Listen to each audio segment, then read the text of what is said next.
देखिए प्यारे बच्चों, आज एक बहुत बढ़िया कॉन्सेप्ट और बहुत जबरदस्त क्वेश्चन जेईई एडवांस 2017 में आया हुआ। ऐसा क्वेश्चन जिसे देखते ही पसीने छूट जाते हैं। देखिए कितनी आसानी से बाय प्रैक्टिकल आज आप इस क्वेश्चन को समझेंगे।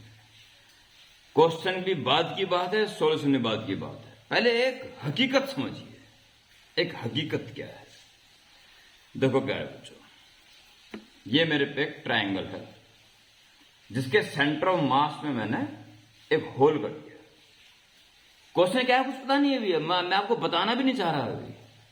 मैं तो आपको बस ये कह रहा हूं कि ये एक ट्रायंगुलर शीट है जिसमें मैंने एक होल कर दिया है इसके सेंटर ऑफ मास पर। और मैं क्या कर रहा हूं, ये बेस है, इस बेस पे इसकी एक साइड कंसीडर कर दूंगा। अभी यू मूव कराऊंगा इसको, यू ऐसे ऐसे ऐसे। तो मैं देखना चाह रहा हूं इसका सेंटर ऑफ मास कैसे कैसा मूव कर रहा है। बड़ा इंटरेस्टिंग क्वेश्चन है, बहुत इंटरेस्टिंग क्वेश्चन है। मैं कहता हूं अगर आपको अब लग गया हो वाकई कुछ इंटरेस्टिंग है तो प्लीज शुरू से देखिए। सॉरी नॉट प्लीज, आप शुरू से इसको देख सकते हैं अगर आपको इस बात का आभास हो गया हो कि कुछ बहुत अच्छा आपके सामने आने वाला है। देखिए इसका बहुत ही आसान तरीका, इसी कारण मैंने होल किया है। मैंने होल इसी कारण किया है कि मैं इसके अंदर एक चौक दे सकूं। होल थोड़ा और बड़ा कर देता हूं ताकि इसके अंदर एक चौक पूरी चली जाए। ये चौक पूरी चली गई। देखिए इस बेस पे मैंने इसको टिकाया और मैं इसको आगे धकेल रहा हूं।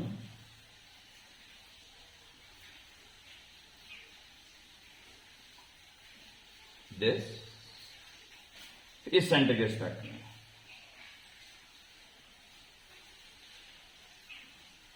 दिस, और फिर एक और स्टेप दिस।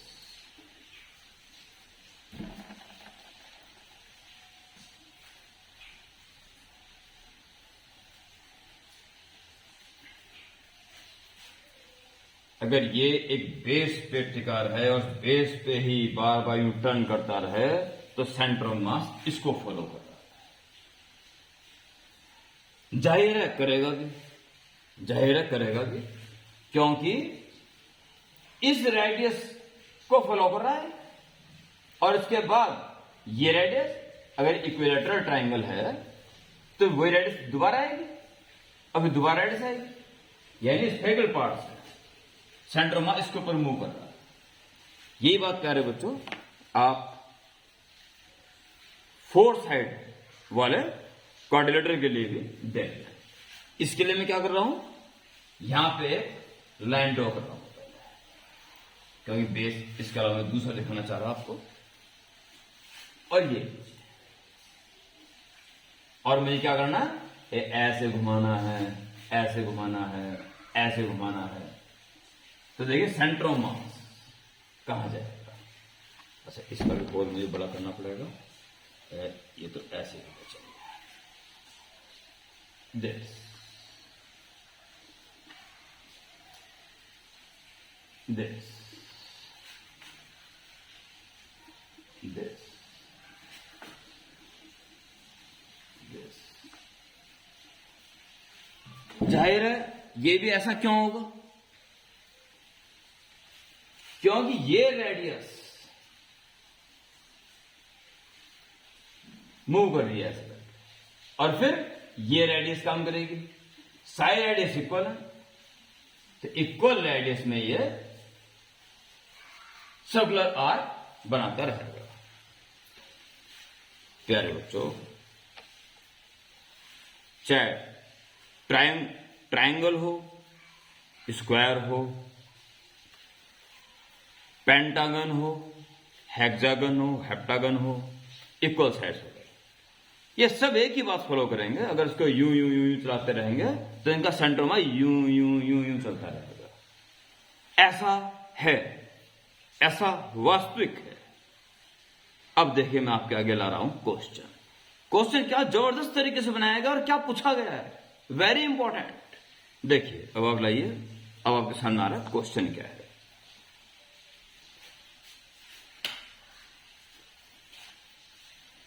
एक बच्चे के द्वारा ये ऑनलाइन पूछा गया है और ये लीजिए वो क्वेश्चन, ये लीजिए मैं दिखा रहा हूं आपको।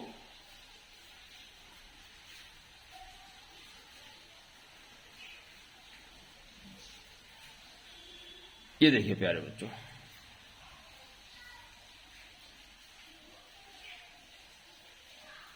पहले तो डायग्राम देखिए।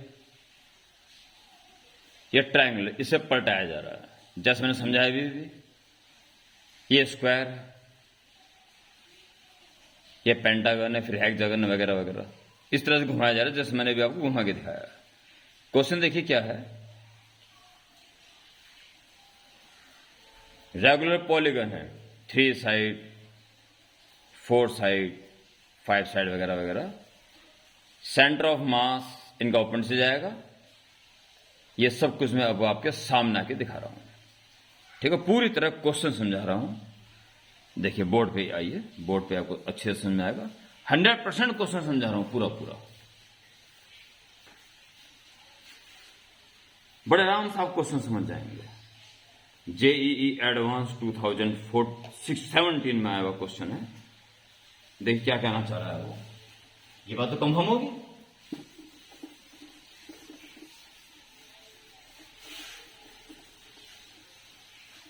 क्वेश्चन ये है कि बेस पे अगर कोई ट्रायंगुलर पॉलीगन या 3 साइड पॉलीगन जिसे हम ट्रायंगल बोलते हैं रखा हो, या स्क्वायर यानी कि 4 साइड पॉलीगन रखा हो, दिखाई दे रहा है ना क्लियर, या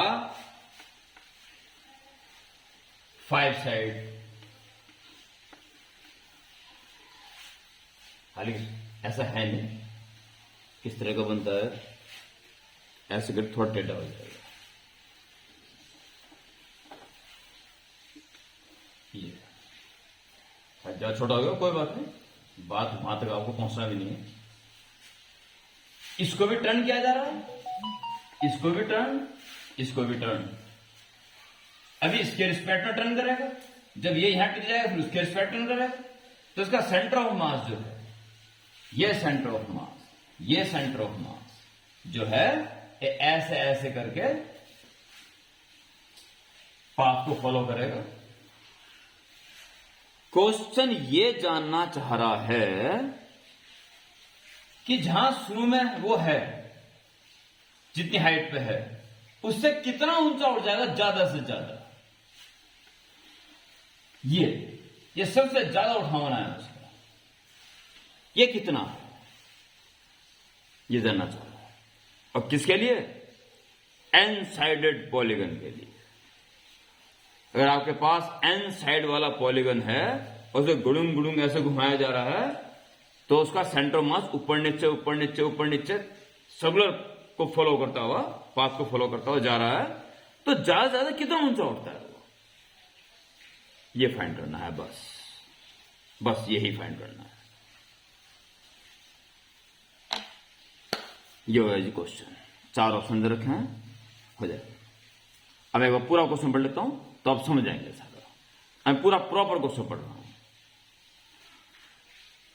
consider regular polygons with number of sides n equal to 3, 4, 5, and so on. The center of mass of all the polygons is at height h. शुरू की हाइट उसने h रखी हुई है, चाहे कोई सा भी, सबकी h है। शुरू में उसकी हाइट h है सेंटर ऑफ मास की, from ground. They roll on the horizontal surface about leading vertex without slipping. and sliding at depicted. The maximum increase in height of center of mass is delta. Delta कहा उसने इसको, किसको कहा delta? जितनी height maximum उठ पा रहा है, ये लेवल शुरू का है, फिर ऐसे ऐसे घूम रहा है, तो ये है मैक्सिमम हाइट, इसको वो डेल्टा कह रहा है। बस तो जानना चाह रहा है कि डेल्टा की वैल्यू क्या होगी एन और एच के टर्म्स में। डेल्टा की वैल्यू क्या होगी एन और एच के टर्म्स में। यह है जी कंप्लीट क्वेश्चन। यहां से मैं क्वेश्चन सॉल्यूशन शुरू करता हूं, क्योंकि अब ये क्वेश्चन बड़ा इंटरेस्टेड आपके सामने हो चुका है और इसको वास्तविक रूप से समझने के बाद अब बड़ी इच्छा सी हो जाती है इस क्वेश्चन को जान लेने की। ये स्टार्ट। अब मैं सीधा एन साइड का पॉलीगॉन बनाऊंगा बस।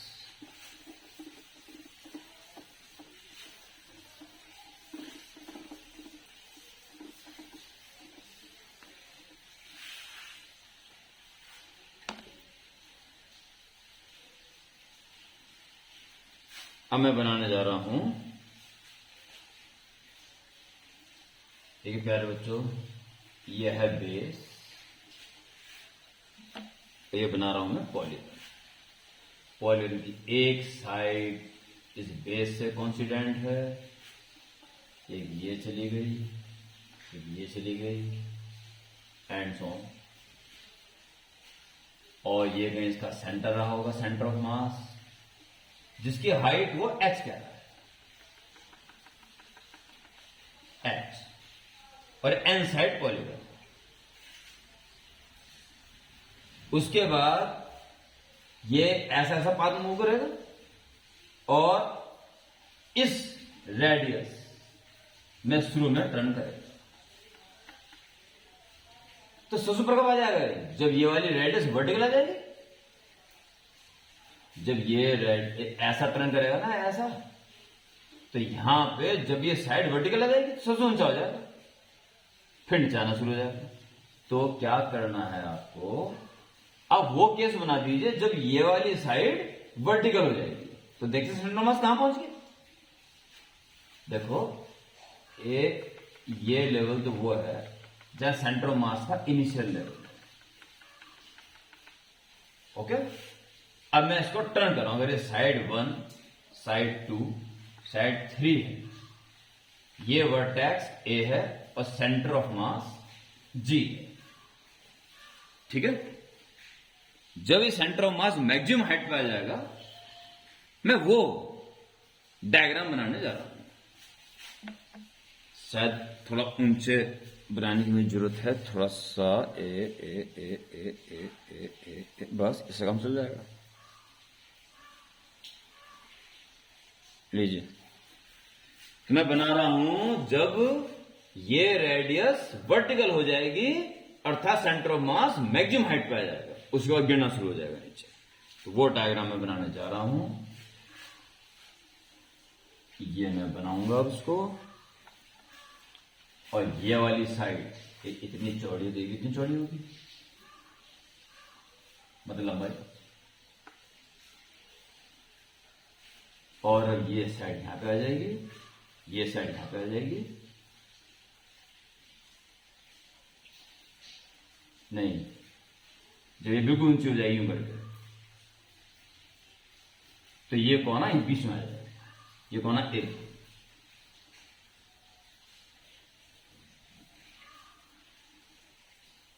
दिस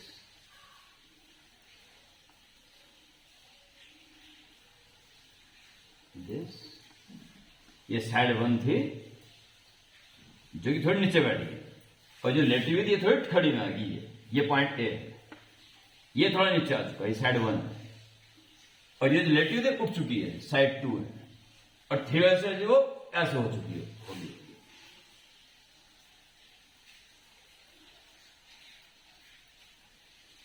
ये साइड 3, अगर ये बी होता तो ये बी पॉइंट ये पहुंच चुका है, उठ चुका है, और ये लाइन वर्टिकल आ चुकी है, जाहिर है ऊंचा आया होगा, यहां पे आया होगा जी, इस लाइन से यू यू करता हुआ जाएगा ना, तो जब ये रेडियस वर्टिकल हो जाएगी तो ये टॉप पे रहेगा, इसके बाद फिर नीचे पे आ जाएगा। इसको फॉलो कर रहा होगा जी। अब आप ये देखो, ए से लेके जी तक की जो लंबाई है वो टेढ़े में यहां थी, खड़े में तो ऊपर पहुंच गए। ये है डेल्टा, ये है डेल्टा में निकालना है, और ये इनिशियल वही है एच। ठीक है, यानी कि आपको ये एजी निकालना है जो कि इस वक्त ये दिखाई दे रहा है, और इसमें से एच माइनस कर देना। तो क्या आ जाएगा, डेल्टा आ जाएगा। बिल्कुल सिंपल होगा क्वेश्चन, एकदम बेहद सिंपल हो गया।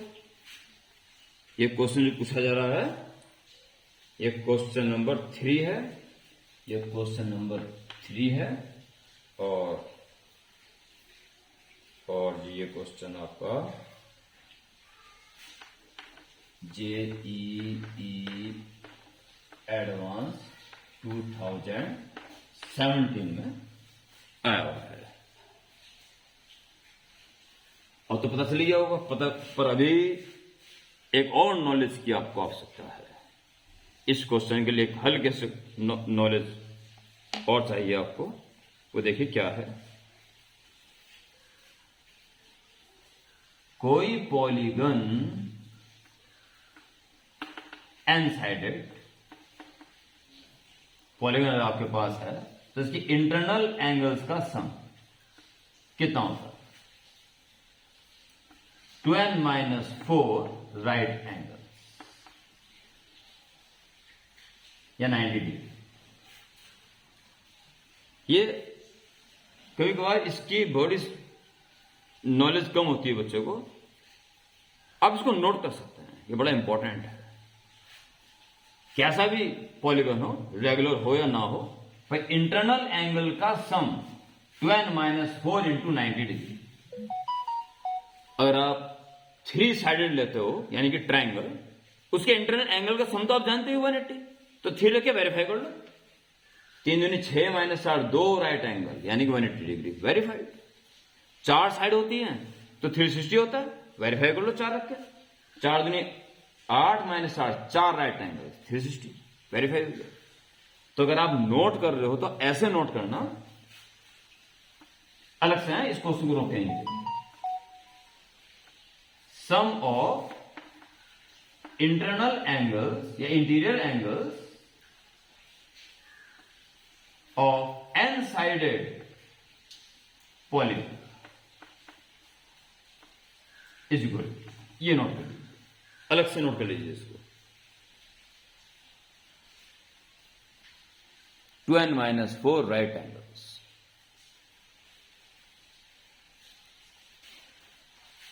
इररेगुलर हुआ तो अलग अलग एंगल हो सकते हैं, पर सम निश्चित रूप से जाएगा।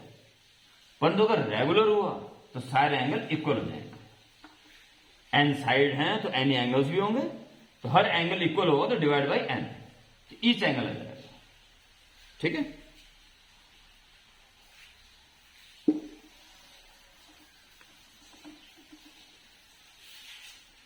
धीरे धीरे यहां का आना शुरू हो जाएगी। देखिए ये वाला एंगल चूंकि रेगुलर एन साइड पॉलीगन है तो ये वाला एंगल कितना होगा, देखिए 2n-4 राइट एंगल π/2, ये हो गया सारे एंगल्स का सम डिवाइडेड बाय n, तो एक एंगल आ गया। और इसका आधा कर दो तो ये एंगल आ जाएगा, आधा कर दिया लो जी, ये एंगल थीटा। कि थीटा के रूप से हम इसको निकाल पाएंगे। अभी इसमें से इसे माइनस करके, इसमें अर्थात इसमें से इसको माइनस करके मैक्सिमम रेज और सेंटर ऑफ मास हम निकाल पाएंगे। यह आएगा थीटा, ये वाली थीटा की वैल्यू। टोटल इंटीरियर एंगल ले लिया, उसमें एन से डिवाइड करके ईच एंगल निकाल लिया, उसका आधा करके ये एंगल आ गया। अब दिस अपॉन दिस साइन के रूप में आता है, तो अब लिख देंगे sine theta. Sine theta is equal to perpendicular upon hypotenuse. Perpendicular तो एच है और हाइपोटेनियस जो हमें निकालना है ए जी, ठीक है। इसे ए जी निकाल दिए, थीटा वैल्यू पुट कर दीजिए। ए जी जरूरत है बस हमें, a g is equal to h upon sine theta. A g continue, h upon sine theta, जो कि ऑलरेडी हम निकाल चुके हैं।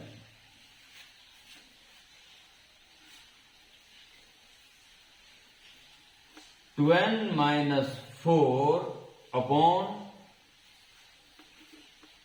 2n into pi by two, यहां लोग बाहर निकल दो। h upon sine pi by two बाहर रन दोगे, 2n को इंडिविजुअल डिवाइड दोगे तो 1 माइनस 4 अपॉन 2n यानी कि 2 upon n। Pi by two के अंदर इंटू कर दो,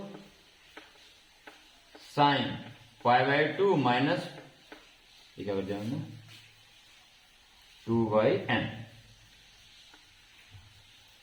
4 बाई 2n यानी कि 2 बाई एन, ठीक है। Pi by n, pi by two के अंदर into pi by two minus pi by N.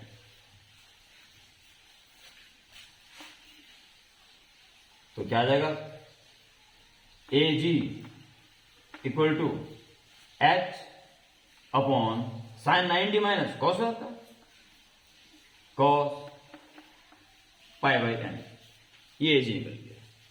So delta maximum rest of centre of mass is equal to a g minus h, a g minus h, ये आ गया, a g निकाल चुके, that's all. Screen में done है ना एकदम, screen बिल्कुल क्लियर रहा। थोड़ा सा इधर घुमा देता हूँ, हालांकि जरूरत तो है नहीं कुछ ऐसी, और थोड़ा सा उसको नीचे भी कर देता हूँ, अब कोई दिक्कत नहीं आएगी।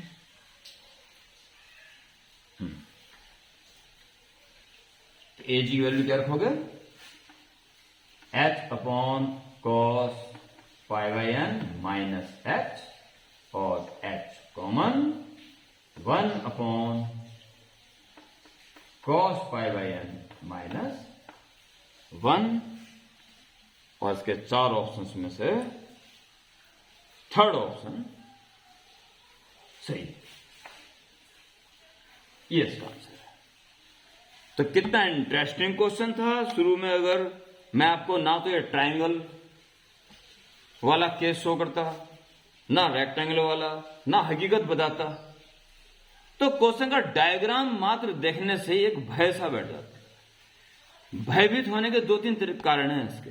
एक तो एडवांस में आया हुआ, तो साइकोलॉजी ऐसी बन जाती है कि हल्का फुल्का तो होगा नहीं, फिर यूं घुमा रहे हैं, सेंटर मास ऊपर नीचे जा रहा है, मैक्सिमम कब उठेगा, एक थोड़ा सा अनायास ही भय सा बन जाता है।